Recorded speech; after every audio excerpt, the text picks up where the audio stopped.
دوستو عمران خان نے اگر بھوک ہڑتال کی تو عوام ہمیں ننگا کر دے گی. طاقتوروں کا خوف کپتان بن نکالا شیف. این ممکن ہے کہ لوگ سڑکوں پہ نکل آئیں. جس طرح غریبوں پر ظلم ہو رہا ہے وہ کسی بھی وقت باہر نکل سکتے ہیں اور لڑائی جھگڑے شروع ہو سکتے ہیں. جس خوف کی وجہ سے عمران خان کو بنیکالا شفٹ کر دیا گیا. عمران خان کی جیل سے دھمکی کام کر گئی. صبح ہوتے ہی دوست جنرل اویس کی عمران خان سے ہنگامی ملاقات, جس کے بعد کپتان کی رہائی کا پروانہ جاری ہوتے ہی بنیکالا شفٹ. پتا چلے گا کہ عمران خان صاحب کو, یہ میں آپ کو بتا رہا ہوں جو بات, اس کو آپ نے ذہن میں رکھنا ہے.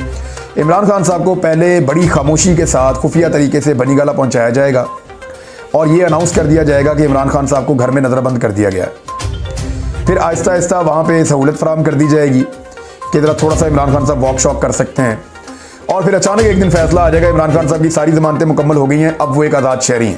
عمران خان جو ہے وہ اس وقت ایک اتنی بڑی شخصیت بن چکے ہیں سیاسی نقطہ نظر سے کہ ان کا کوئی کمپیریزن نہیں ہے. عالمی میڈیا ان کو ایک کیس سٹڈی کے طور پہ بیان کر رہا ہے کہ ہی از اے کیس سٹڈی. مکمل خوبصورت ویڈیو آپ کے ساتھ شیئر کرنے سے پہلے یہ بھی بتا دیں کہ دوستو جنرل اویس نے عمران خان کو بڑی آفر کرتے ہوئے کہا کہ آپ کے سارے کیسز معاف کر دیے جائیں گے اور آپ کو جیل سے باہر نکال دیا جائے گا, بس آپ ہمارا ساتھ دیں اور ہمیں حکومت مینج کرنے دیں. جس پر صحافی اسد تور کے مطابق خان صاحب نے جواب دیتے ہوئے کہا کہ آپ نہ مجھے جیل سے نکالیں اور آپ نہ میرے کیسز ختم کریں, مجھے کوئی جلدی بھی نہیں ہے. آپ بس عوامی مینڈیٹ کا احترام اور عزت کریں. جو سیٹ ہمیں ملی ہے وہ ہمارے پاس رہنے دیں اور الیکشن کو چوری نہ کریں. اور عمران خان نے یہ بھی کہا کہ آپ نے جو مجھے الیکشن میں شاندار کامیابی پر اعزازی شیلڈ تحفے میں دی ہے وہ میں پاکستانی غیور عوام کے نام کرتا ہوں. دوستو اس حوالے سے اپنی رائے کا اظہار کامنٹ سیکشن میں دیں. ویڈیو اچھی لگے تو لائک کریں اور اس چینل کو سبسکرائب کریں.